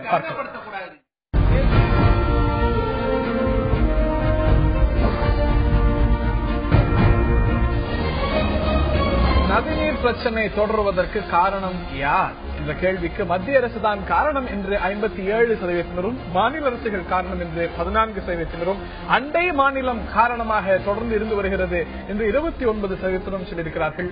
மத்திய அரசாங்கமே இதற்கு காரணம் என்று 57%, நமது மாநில அரசு, அதாவது தமிழ்நாட்டில் இருக்கக்கூடிய மாநில அரசாங்கங்கள் காரணமாக இருந்திருக்கிறது என்று 14%, அண்டை மாநில அரசுகளை காரணம் என்று 29% சொல்லியிருக்கிறார்கள். யார் காரணமோ பூனைக்கு மணிகட்டியாக வேண்டும். அது யார் என்ற கேள்வித்தான் தொடர்ந்து எழுகிறது.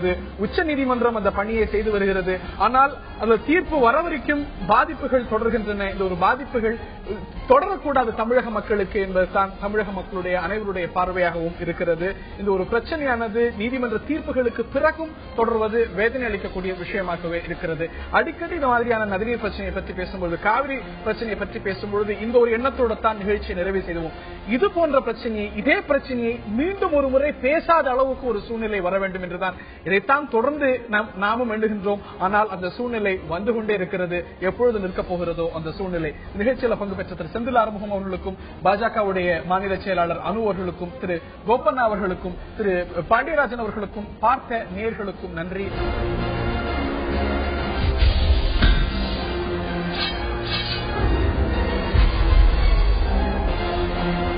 நீர்களை கடந்த 4 நாட்களில் 11 பிஞ்சு குழந்தைகள் இறந்திருக்கின்றன ஒரே மருத்துவமனையில. அதுவும் தமிழ்நாட்டில் பின்தங்கிய மாவட்டங்களும் ஒன்றாக இருக்கக்கூடிய தர்மபுரியில. நிச்சயமாக இது அதிர்ச்சியையும் வேதனையும் சேர்த்தே ஏற்படுத்தி இருக்கிறது. இதற்கான காரணம் என்ன? வெறும் இயற்கை காரணிகளா? ஒரே மாதிரி 11 குழந்தைகள் 4 நாட்கள்ல ஒரு குறுகிய இடைவெளியில இறக்கின்றன என்றால் இதற்கான காரணம் என்ன? Is it not time to introspect? இதற்கான காரணிகளாக இருப்பவை என்ன? இதை நாம் கவனிக்க தவறிவிட்டோமா? அகில இந்திய சராசரியை விட தமிழ்நாடு குழந்தைகள் இறப்பு விகிதத்தில் நிச்சயமாக பெட்டராக இருந்தாலும் கூட நாம் இன்று முக்கியமாக கவனிக்க வேண்டிய விஷயம் என்ன? இந்த நிகழ்வு சொல்லும் பாடம் என்ன? இதைத்தான் ஆயுதெழுத்து நீட்சியில் விரிவாக நாம் பார்க்க இருக்கின்றோம். நிகழ்ச்சியில் நம்முடைய பங்கேற்கிறார்கள். அரங்கத்தில் டாக்டர் அருணாச்சலம், இந்திய மெடிக்கல் அசோசியேஷனை சேர்ந்தவர். மட்டுமல்லாது டாக்டர் பாலகிருஷ்ணன் அவர்கள் தர்மபுரியிலிருந்து இணைகிறார். மாவட்ட பயிற்றுவிக்கும் மருத்துவர் அலுவலர் அவர் மட்டுமல்லாது இந்த தொகுதியுடைய முன்னாள் நாடாளுமன்ற உறுப்பினர், பாட்டாளி மக்கள் கட்சியை சேர்ந்த அவர் மருத்துவர் தான். டாக்டர் செந்தில் அவர்கள் இந்த நிகழ்ச்சியில் நம்முடைய இணைகிறார். டாக்டர் செந்தில், இதற்கு மருத்துவ குறைபாடு காரணம் அல்ல என்ற விளக்கம் அரசாங்கத்தால் கொடுக்கப்படுகிறது. இது மருத்துவ குறைபாட்டால் நடந்திருக்கிறது என்று எந்த ப்ரூஃபும் நம்மால் சொல்ல முடியாது எனும்பொழுது இந்த விளக்கம் உங்களுக்கு ஏற்புடையதாக படவில்லையா? உங்களுடைய கருத்திலிருந்து ஆரம்பிக்கணும். இந்த செய்தி துயரம் மிகுந்த ஒரு செய்தி. 13 குழந்தைகள் 2 நாள் இழந்திருக்கிறார்கள். அதனால காரணம் என்ன என்பதை கண்டறிவதும் கண்டறிந்து அதை சரி செய்வதும் ஒரு அரசுடைய கடமை. எப்பொழுதுமே ஒரு விஷயத்தை பார்க்கிற போது ஒரு மனிதனுடைய தவறாக பார்க்கக்கூடாது. அப்படி பார்க்கிற போது இதையும் மருத்துவருடைய தனிப்பட்ட தவறாக நான் பார்க்கவில்லை. ஆனால் அதே சமயம் இது ஒரு சிஸ்டம் ஃபெயிலியர் இருக்குது. சிஸ்டம் என்பது என்னவென்றால் அமைப்பு ரீதியான கோளாறு இருக்க வேண்டும். முதல் கோளாறு என்பது மிக அதிக அளவிலே எடை குறைந்த குழந்தைகள் பிறப்பதற்கு காரணம் என்ன என்பதை பார்க்க வேண்டும். தர்மபுரி அரசு மருத்துவமனை என்பது அரசு மருத்துவக் கல்வி மருத்துவமனை ஒரு கேந்திரியமான இடத்தில் இருக்கிறது. தர்மபுரி, கிருஷ்ணகிரி என்ற 2 மாவட்டங்களை சேர்ந்த ஏறக்குறைய 26 லட்சம் மக்களுக்கான ஒரு referral centre, tertiary care centre என்று சொல்லக்கூடிய முதன்மை மருத்துவமனை. இந்த மருத்துவமனைக்கு ஏராளமான நோயாளிகள் வருகிறார்கள். அப்படிப்பட்ட மருத்துவமனையில ஏறக்குறைய எந்த நேரமுமே அந்த NICU என்று சொல்லக்கூடிய அந்த தீவிர சிகிச்சை பிரிவில் 90 குழந்தைகள் இருக்கிறார்கள். இன்றைக்கு கூட மருத்துவக் கல்லூரி இயக்குநர் சொல்லும் போது 73 குழந்தைகள் இருக்கார்கள் என்று சொன்னார்கள். 73 குழந்தைகளும் 90 குழந்தைகளும் இருக்கிற அந்த மருத்துவமனையில, அந்த வார்டுல சில படுக்கைகளில் 2 குழந்தைகள் ஒரே படுக்கையில் இருக்கிற நிலைமை இருக்கிறது. வெறும் 6 வென்டிலேட்டர் தான் இயங்கிக் கொண்டிருக்கிறது. இதையெல்லாம் சீர் செய்ய வேண்டும். சிஸ்டத்தை ஒழுங்கு செய்ய வேண்டும். மருத்துவர்களை குறை சொல்லவில்லை. மருத்துவர்கள் நிச்சயமாக நல்ல மனதோடு வைத்தியம் செய்திருக்க வேண்டும். ஆனால் இருந்தாலும் இறப்பு விகிதம் நிச்சயம் அதிகம்தான். அவங்க சொல்லக்கூடிய காரணத்தில் ஒரு நியாயம் என்னவென்றால், இது டெர்ஷியரி ரெஃபரல் சென்டர், முதன்மை மருத்துவமனை. இங்கே மிக மோசமான உடல்நிலை கொண்ட குழந்தைகள் மட்டும்தான் வருகிறார்கள். அதுவும் பல்வேறு இடத்திலே இருந்து முடியவில்லை என்று சொல்லக்கூடிய மருத்துவ குழந்தைகள் கடைசி ஒரு வாய்ப்பா இங்க வந்திருக்காங்க. அப்படி பார்க்கும்போது இப்படிப்பட்ட இறப்புகள் தவிர்க்க முடியாது என்று சொல்லி நான் ஒப்புக்கொள்கிறேன். ஆனால் 2 முக்கியமான விஷயங்களை மக்கள் அறிந்து கொள்ள வேண்டும். இன்றைக்கு இந்திய அளவிலே பிறந்த குழந்தைகள் இறப்பு விகிதம் என்பது 1000க்கு 41.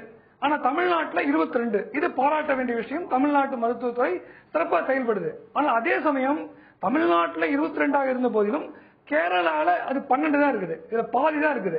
அப்படி பார்த்தால் கேரளாவை ஒப்பிடும்போது தமிழ்நாட்டு மருத்துவத்துறை இன்னமும் மேம்பட வேண்டிய அவசியம் இருக்கிறது. பொறுத்தவரை இது ஒரு இடக்குழந்தை இது ஒரு சிஸ்டம் ஃபெயிலியராக நீங்க பார்க்கறீங்க. நான் உங்களுடைய முதற்கட்ட கருத்தை நான் கேட்க இருக்கின்றேன். எவ்வளவோ திட்டங்கள் சொல்லப்படுகிறது. டாக்டர் முத்துலட்சுமி ரெட்டி திட்டம், இதற்காக கொடுக்கக்கூடிய உதவிகள், இவையெல்லாம் கொடுக்கப்பட்ட பிறகும் கூட இந்த ஒரு அவலம் நடக்கிறது என்றால் வெறும் ஒரு ஸ்டாட்டிஸ்டிக்ஸ்ல மற்ற மாநிலங்களை விட குறைவு அப்படின்னு நம்மளால ஒரு ஆறுதல் அடைய முடியாது. போயிருக்கிறது ஒரு குறுகிய காலத்துல இவ்வளவு உயிர்கள் என்றால் இது ஏதோ ஒரு அலாரமா தான் பார்க்க முடியும். ஒரு சிஸ்டம் ஃபெயில் இருக்கிறது. நாம் விழித்துக் கொள்ள வேண்டிய ஒரு காரணத்தை இது காட்டுகிறது என்று டாக்டர் செந்தில் சொல்லும் பொழுது இதை மறுப்பீர்களா? இல்ல, முதல்ல இதுல தெரிஞ்சுக்க வேண்டிய விஷயம் என்னன்னா, நியோனட்டாலஜின்னு ஒரு வார்டுல தான் இவங்க எல்லாம் சேர்றாங்க. இது யாருன்னா 10 மாசம் 280 நாட்கள் ஒரு தாயின் கருவில் உருவாகி வெளிவரும் நார்மலான குழந்தை, அதற்கு பிறகு 28 நாட்கள் வைத்து பார்க்கப்பட வேண்டிய ஒரு சிகிச்சை அறை அது. ஆனா இப்ப அங்க பாத்தீங்கன்னா டாக்டர் ராதாகிருஷ்ணன் ஹெல்த் செக்ரட்டரி இன்னைக்கு விளக்கமா சொல்லியிருக்கிறாரு பத்திரிகைகளுக்கும் எல்லாருக்கும். அந்த குழந்தைகள்லாம் 2.5 கிலோல இருந்து 3.5 கிலோ வரைக்கும் நார்மலா இருக்கிறது. அந்த 280 நாட்கள் 10 மாதம் நாங்க 30 நாளா அந்த மருத்துவ ரீதியில் எடுக்கிறதுல ஒரு பீரியட்ஸ் டைம் 10 பெருக்கி 280 நாட்கள், 28 நாள் நியோனட்டாலஜி, அதுக்கப்புறம் பிறக்கிற 1 மாசம். ஆனா அந்த மாதிரி எந்த குழந்தையும் அங்க வரல. அங்க இன்னைக்கு இறந்து போன குழந்தைங்க எல்லாம் பாத்தீங்கன்னா 1.5 கிலோல இருந்து 2.5 கிலோ வரைக்கும் இருக்கிற குழந்தைங்க, நார்மலா 2ல இருந்து 3.5 வரைக்கும் இருக்கிற அந்த குழந்தைங்களை பாக்குறதே கஷ்டம். அதுக்கே நியோனட்டாலஜிங்கிறவங்க ரொம்ப கஷ்டப்படணும் அதை கண்டுபிடிக்கிறது. அது நார்மல்ல இருந்து எவ்வளவு விலகி இருக்குங்கிறதெல்லாம் அனுபவ ரீதியான ஒரு விஷயங்கள், புத்தகங்களை படிச்சு கூட நீங்க அதை இந்த ஒரு மருத்துவமனை சார்ந்தே நான் கேட்கல.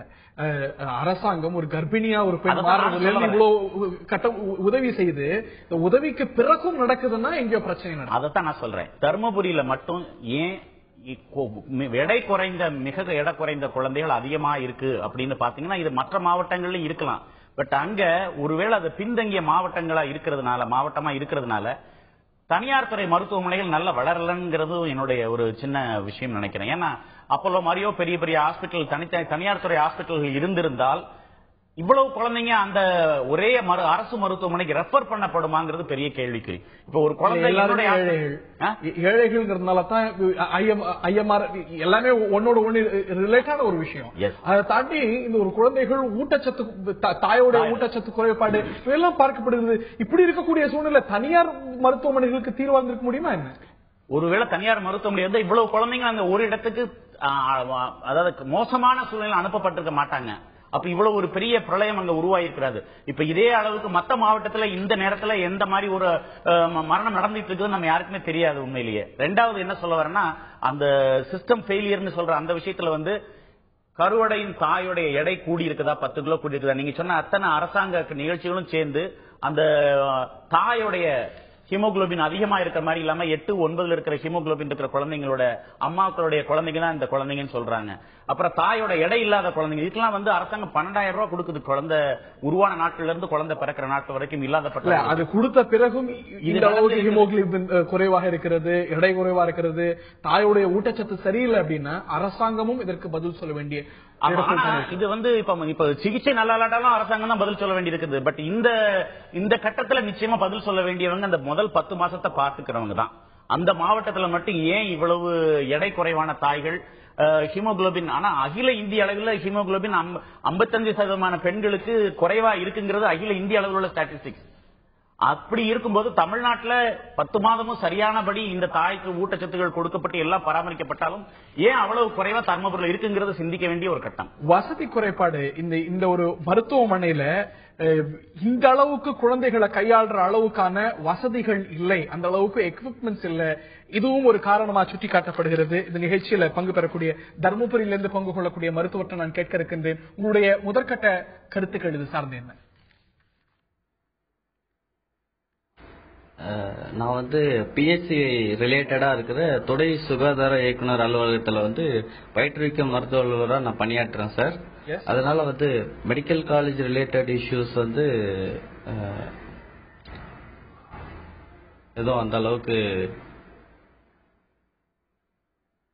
தொடர்ந்து உங்களுடைய கருத்துக்களை பதிவு செய்யுங்க. மெடிக்கல் காலேஜ் ரிலேட்டட் இஷ்யூ நான் வந்து டிபார்ட்மெண்ட் ஆஃப் பப்ளிக் ஹெல்த் சார்பா இருக்கிற deputy director of health service ஆபீஸ்ல டிஸ்ட்ரிக்ட் ட்ரைனிங் டீம் மெடிக்கல் ஆபீசரா இருக்கிறேன். மெடிக்கல் காலேஜ் வந்து எங்க சென்ட்ரல்ல இருக்கிற ஒரு ஹையர் இன்ஸ்டிடியூஷன், ரெஃபரல் இன்ஸ்டிடியூஷன். இங்க இருக்கிற 48 பிஹெச்சிக்கும் வந்து அங்க நடக்கிற டெலிவரிஸ்ல எது சிக்கானாலும் நாங்க வந்து ரெஃபர் பண்ற பிரைமரியா நம்பி இருக்கிற ஒரு இடம் வந்து மெடிக்கல் காலேஜ் தான். அங்க எங்களுக்கு பாத்தீங்கன்னா பெர் மந்த் வந்து மோர் தென் 1000 டெலிவரிஸ் வந்து நடந்துட்டு இருக்கு. அதுக்கடுத்து all high risk mothers, even anaemic, இந்த ரத்த சோகை, ரத்த குறைபாடு இருக்கிறவங்க, ரத்த அளவு கம்மியா இருக்கிறவங்க, அவங்களையும் நாங்க வந்து மெடிக்கல் காலேஜுக்கு தான் வந்து பிளட் டிரான்ஸ்ஃபியூஷனுக்காக அனுப்பிச்சுட்டுறோம். எங்க கிட்டையும் இந்த அனிமியாவுக்காக நாங்க வந்து டிபார்ட்மெண்ட் ஆஃப் பப்ளிக் ஹெல்த் சார்பா வந்து எல்லா மதர்ஸையும் வந்து நாங்க வந்து 4 முறை, குறைந்தது 4 முறை வந்து ஹீமோகுளோபின் எஸ்டிமேஷன் பண்றோம். ஹீமோகுளோபின் எஸ்டிமேஷன் வந்து இப்போ வந்து மேனுவலா பண்ணாம கம்ப்யூட்டரைஸ்ட் செமி ஆட்டோ அனலைசர்னு சொல்லிட்டு ஒரு மிஷின் வந்து என்ஆர்ஹெச் மூலமா நமக்கு வந்து சப்ளை கொடுத்திருக்காங்க. அதுக்கு தேவையான ரியாஜன்ஸும் கொடுத்திருக்காங்க.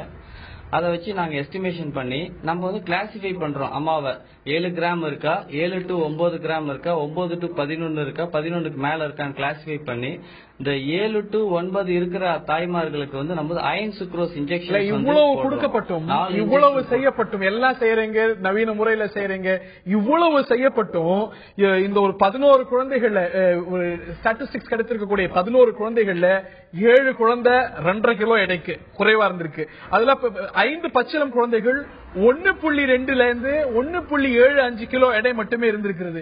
இந்த அளவுக்கு இருந்திருக்கு அப்படின்னா நீங்க கொடுத்திருக்கக்கூடிய இந்த ஒரு சிஸ்டத்துடைய ஃபெயிலியர் என்று சொல்லாம வேற என்ன சொல்ல சார்? இந்த அயன் டேப்லெட்ஸ் எடுக்கிறதுல வந்து காம்ப்ளைன்ஸ் சொல்லுவாங்க சார். நிறைய பேருக்கு வந்து கேஸ்ட்ரைட்டிஸ், வாமிட்டிங், நாசியா இது மாதிரி கம்ப்ளைண்ட் பண்ணி அந்த டேப்லெட் வந்து 100 days சாப்பிடணுன்றது வந்து சாப்பிடாம விடுறதுனால வந்து அனிமியா வரதுக்கு வாய்ப்பு இருக்குன்றதுனால தான் வந்து இந்த அயன் சுக்ரோஸ் இன்ஜெக்ஷன் வந்து கவர்மெண்ட்ல இருந்து ப்ரொமோட் பண்ணி நாங்க எல்லாருக்குமே வந்து இதை வந்து பண்ணிட்டு இருக்கோங்க சார். இவ்வளவு செஞ்சும் இது ஏன் நடந்திருக்கிறது அப்படிங்கறது தான் கேள்வி. நான் டாக்டர் செந்தில் அவர்கள்ட்ட நான் கேட்க இருக்கின்றேன்.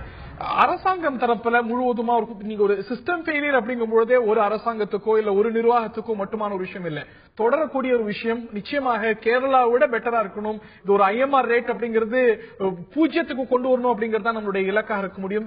தமிழக அரசாங்கம் வெவ்வேறு திட்டங்களை செய்து வருகிறது. டாக்டர் முத்துலட்சுமி ரெட்டி மகப்பேறு திட்டத்திலிருந்து வெவ்வேறு விஷயங்கள் செய்து வருகிறது. இதையும் மீறி நடக்கக்கூடிய ஒரு விஷயமாக பார்க்கலாமா, இல்ல அரசு இதுல பதில் சொல்ல வேண்டிய ஒரு இடத்தில் இருப்பதாக நினைக்கிறீங்களா?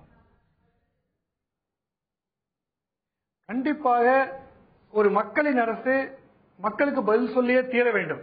அதுல மாற்று கருத்து இருக்க முடியாது. இங்க 2 விவாதங்கள் வைக்கப்பட்டிருக்கின்றன. ஒன்று வந்து மருத்துவர் அருணாச்சலம் சொல்லும்போது ஒரு கருத்தை சொன்னார். இங்க அப்போலோ போல பிரைவேட் மருத்துவமனைகள் இல்லை, அதனால அதிகம் டெத் ஆகுது அப்படின்னு சொன்னார். அது அதிக ரெஃபரல் ஆகுது, அதனால அதிக டெத் ஆகுது. அதை ஒப்புக்க தயாரா இல்லை. என்னை பொறுத்தவரை அந்த குழந்தைகள் குறைந்த இடையிலே பிறக்காமல் இருப்பதற்கு என்ன செய்ய வேண்டும்? அவர் மருத்துவர் வந்து டிடி ஆபீஸ்ல இருந்து பேசினாரு, நாங்க அயன் தரோம், அயன் சுக்ரோஸ் தரோம்னு சொல்லிட்டு. ஆனா அனிமியாக்கு அயன் மட்டும் காரணம் இல்ல, அயன் மிக முக்கியமான காரணம். நல்ல புரோட்டீன் எல்லாம் இருந்தாலும் மட்டும்தான் குழந்தை ஒரு தாய்மார் ஹெல்த்தியா இருக்க முடியும். அப்படி பார்க்கும்போது மூவலூர் ராமாமிர்தம் அந்த திட்டத்தை மகப்பேறு திட்டம் பத்தி சொன்னீங்க. அந்த திட்டத்தில் ஒரு குறைபாடு இருக்குது.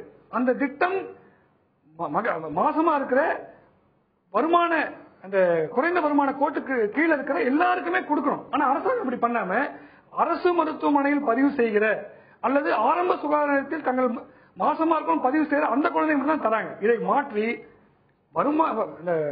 வருமான நிலை கோட்டு கீழே இருக்க அத்தனை தாய்மாருக்கும் அவர்கள் அரசு மருத்துவமனையை பதிவு செய்தாலும் செய்யவில்லை என்றாலும் தேடி போய் அவங்க உதவி பண்ணணும்.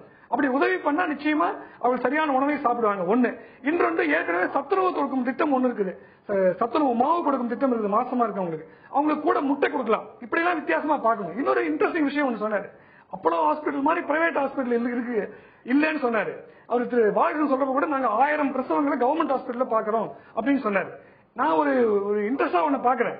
இப்ப திருநெல்வேலியும் தருமபுரியும் கம்பேர் பண்ணீங்கன்னா கல்வியில திருநெல்வேலி நம்பர் 1ல இருக்கும், தருமபுரி மாவட்டம் கடைசியில் இருக்கும். ஆனா 2 மாவட்டத்தையும் ஒரே அளவு தான் பள்ளிக்கூடங்கள் இருக்குது. திருநெல்வேலி எத்தனை பள்ளிக்கூடம் இருக்கு, அத்தனை தருமபுரி இருக்கு. ஆனா தருமபுரி பள்ளிக்கூடங்கள்ல 90 விழுக்காடு அரசு பள்ளிகள், 10 விழுக்காடு தனியார் பள்ளி. திருநெல்வேலியில 90 விழுக்காடு தனியார் பள்ளி, 10 விழுக்காடு அரசு பள்ளி. அப்ப தனியார் பள்ளிகள் அதிகமா இருக்க இடத்துல கல்வி நல்லா இருக்கு, அரசு பள்ளி அதிகமா இடத்துல கல்வி குறைவா இருக்கு. அப்ப அவர் சொல்றதை பார்த்தா தனியார் மருத்துவமனை இல்லாமல் அரசு மருத்துவமனை இருக்கிற இடங்கள்ல மருத்துவ சிகிச்சை மோசமா இருக்கும், தனியார் மருத்துவமனை அதிகமா இருந்தா நல்லா இருக்கும்னு சொல்ற மாதிரி இருக்குது. அது வந்து கவனமா பார்க்கணும். அப்படி பார்க்கும்போது என்றைக்கும் தனியார் மருத்துவமனைக்கு சமமாகாத அரசு மருத்துவமனை என்ற ஒரு கேள்வி இல்லை. அப்படிலாம் கிடையாது.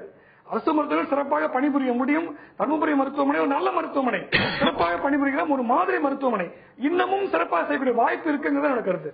டாக்டர் அருணாச்சலம், இது என்ன ஒரு வேக்கப் கால கொடுத்திருக்கிறது, நிச்சயமாக விழித்துக் கொள்ள வேண்டிய ஒரு விஷயம். இது வந்து தர்மபுரியில வந்து ஐஎம்ஆர் மற்ற மாநிலங்கள் மற்ற மாவட்டங்களை விட அதிகம், இது வந்து ஒரு அசாதாரண ஒரு நிகழ்வு இல்லை அப்படிங்கிற ஒரு பார்வை ஒரு தரப்புல வைக்கப்பட்டாலும் கூட this is definitely a wake up கால். என்ன செய்தியை அரசும் நிர்வாகமும் மருத்துவத்துறையும் இதன் மூலமாக படிக்கணும்னு நினைக்கிறேன்? இல்ல, கண்டிப்பா இந்த மாவட்டத்துல மட்டுமா இல்ல தமிழ்நாடு முழுதுமா அப்படிங்கிற ஒரு அந்த anaemic mothers, age of the mother, இப்ப அங்க சிசு திருமணங்கள் கொஞ்சம் அதிகமா நடக்கிற மாவட்டம் அது உண்மையிலே நடக்கிற கல்யாணங்கள்ல இருந்து வர்ற குழந்தைங்களா அந்த குழந்தைங்கிறதையும் நம்ம படிக்கணும். அது திருநெல்வேலியும் தர்மபுரியும் ஒரு ஒப்பீட்டு கொண்டு வந்தாங்க. திருநெல்வேலியில இருக்கிற தட்பவெட்ப சூழ்நிலையும் தர்மபுரி தட்பவெட்ப சூழ்நிலையும் ஒண்ணு கிடையாது. இப்ப கொஞ்சம் குளிர்ச்சி கொஞ்சம் அதிகமா தான் இருக்கும். இந்த குளிர்காலத்துல வந்து டெத்து வந்து சின்ன குழந்தைங்களுக்கும் பெரியவங்களுக்கும் ரொம்ப அதிகமா இருக்கும். அதே மாதிரி நோய்களே அதிகமா வரும். இப்ப மாரடைப்பு நோயும் ஒரு வாத நோயும் அதிகமா வர நேரம் வந்து டிசம்பர் மாசம் தான். அதே மாதிரி சம்மர்ல ஹீட் ஸ்ட்ரோக்ல இறந்து போற வயசானவங்க அந்த டைம்ல மட்டும் ரொம்ப அதிகமா இறந்து போற ஒரு கட்டமும் இருக்கு. இத்தனையும் தாண்டி குழந்தைகளை பராமரிக்கிறதுக்கான சரியான பராமரிப்பை தாய்க்கு சொல்லி தரப்படுதா, அது ரொம்ப முக்கியமான ஒரு விஷயம். பிறந்த குழந்தைய எடுத்து கையில வைக்கிறதுல இருந்து அந்த குழந்தைய என்ன சொல்றது பராமரிச்சு 1 வயசு வரை கொண்டு வர்ற அந்த ஒரு எஜுகேஷன் இருக்குதா? இப்ப நடந்திருக்கக்கூடிய மரணங்கள் எல்லாம் பச்சிளம் குழந்தைகளுடைய நான் சொல்றேன். அந்த குழந்தை இந்த வளர்ச்சியை மாதிரியே அந்த வளர்ச்சியும் வேணும். நீ குழந்தையோட கரு உருவாகிற நேரத்துல இருந்தே குழந்தைக்கு 10 வயசு 10 கிலோ அந்த தாயோட எடை கூடுறதுக்கு அந்த தாய்க்கு ஒரு விழிப்புணர்வு ஏற்படுத்தப்பட்டிருக்கிறதா? அதுக்கு என்னென்ன உணவு கொடுக்கணுங்கிறது சொல்லி கொடுக்கப்பட்டிருக்கிறதா? ஒவ்வொரு மாசமும் வரும்போது வெறும் மருந்து மாத்திரை மட்டும் கொடுத்து அனுப்பாம ஒரு நியூட்ரிஷனல் ஸ்பெஷலிஸ்ட் அங்க இன்வால்வ் ஆகுறாங்களா, ஒரு டயட்டீஷியன் அங்க இன்வால்வ் ஆகுறாங்களா, அதெல்லாம் ரொம்ப முக்கியம். மருத்துவ பாலகிருஷ்ணன் என்னெல்லாம் நடவடிக்கைகள் அரசு தரப்பில் எடுக்கப்படுகிறது அப்படிங்கறத பத்தி பட்டியலிட்டார். இதையும் மீறி இது நடக்கிறது என்றால் எதை காட்டுகிறது? இம்ப்ளிமெண்டேஷன்ல இருக்கக்கூடிய விழிப்புணர்வு கொஞ்சம் கம்மி. என்ன கேட்டா ஒரு தாய்மை அடைகிறதுக்கு ஒரு மகளை தயார் பண்ணிக்கிறோமா, அது ரொம்ப முக்கியமான ஒரு விஷயம். திருமணம் ஆக்கி ஒரு 20 வயசு ஆயிட்டு கல்யாணம் பண்ணி கொடுக்குங்கிறதோட ஒரு சமூகத்தோட அக்கறை முடிஞ்சு போகக்கூடாது, சட்டத்தோட இது முடியக்கூடாது. ஒவ்வொரு பெண்கள் பள்ளியிலையும் இதை வச்சு நம்ம எடுத்து சொல்லப்படணும். அவங்களோட எடை எவ்வளவு இருக்கணும் அவங்க உயரத்துக்கு, அந்த எடையை ரீச் பண்றதுக்கு அவங்க என்னென்ன சாப்பிடணும், என்னென்ன உணவு அதுல முக்கியம், அதுல ஊட்டச்சத்துகள் என்ன முக்கியம். வெறும் முட்டையை கொடுத்து அது வராது. காய்கறிகள், பச்சை காய்கறிகள் சாப்பிட்டா தான் இரும்பு சத்து அதிகமா கிடைக்கும். அதே மாதிரி மாமிச உணவுல என்ன சாப்பிட்டா கிடைக்கும், ட்ரை ஃப்ரூட்ஸ் அதிகமா, இதெல்லாம் அந்த பெண்களுக்கு எடுத்து சொல்லப்படணும். இதனால என்ன நடக்கும், குழந்தை எப்படி வெயிட் குறைவா வரும், அந்த தாயோட எடை அந்த 10 கிலோ கூடுறதுக்கு அவங்க ஒவ்வொரு மாசமும் என்னென்ன உணவு எடுத்துக்கணும், இதெல்லாம் நம்ம மக்களுக்கு எடுத்து சொல்லணும். இது தவிர குழந்தை பிறக்கிறதுக்கு முன்னால குழந்தையோட எடையை பராமரிக்கிறாங்களா, அங்க மட்டும் 8 மாசத்துல குழந்தைகள் அதிகமா பிறக்கிறது, அண்டர் வெயிட் குழந்தைங்க 10 மாசத்துல பிறந்ததா 8 மாசத்துல பிறந்ததா குறைமாத குழந்தைகளாங்கிற ஸ்டடி இல்ல. இப்ப எனக்கு அதுல நம்ம சொல்லப்படல அங்க என்ன நடக்குன்னு. அப்ப அந்த மாதங்கள்ல குறைவான மாதத்திலேயே அந்த கரு வெளியில வருதா, அப்படி வரதா இருந்தா அந்த மாவட்டத்தில் அது வர்றதுக்கு என்ன காரணம், ஒரு விஞ்ஞான ஒரு ஸ்டடி பண்ணி நிச்சயமா இது ஒரு வேக்கப் கால் என்றால் மிக இல்லை. அரசாங்கமும் இதற்கான ஒரு சிறப்பு கூட்டத்தை ஏற்பாடு செய்திருக்கிறது.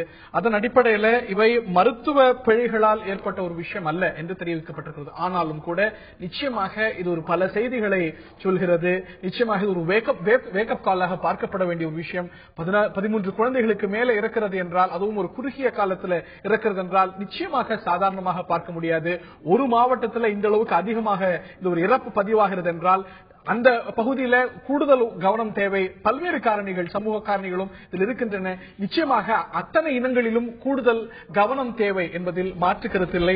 விழித்துக் கொள்ள வேண்டிய நேரம் என்பதிலும் மாற்று கருத்தில்லை. மற்ற மாநிலங்களை விட இது சார்ந்த திட்டங்களை, இந்த இன்ஃபான்ட் மார்டாலிட்டி ரேட்டை குறைப்பதற்கான திட்டங்கள் தமிழகத்தில் இருக்கின்றன. ஆனால் அது இன்னும் மேம்பட்டிருக்க வேண்டும் என்பதை காட்டக்கூடிய ஒரு நிகழ்வாகவே இதை நாம் பார்க்க வேண்டும். நிகழ்ச்சியில் பங்கு பெற்ற 3 சிறப்பு விருந்தினர்களுக்கும் பார்த்த நேயர்களுக்கும் நன்றி தெரிவித்து விடைபெறுகின்றோம். வணக்கம்.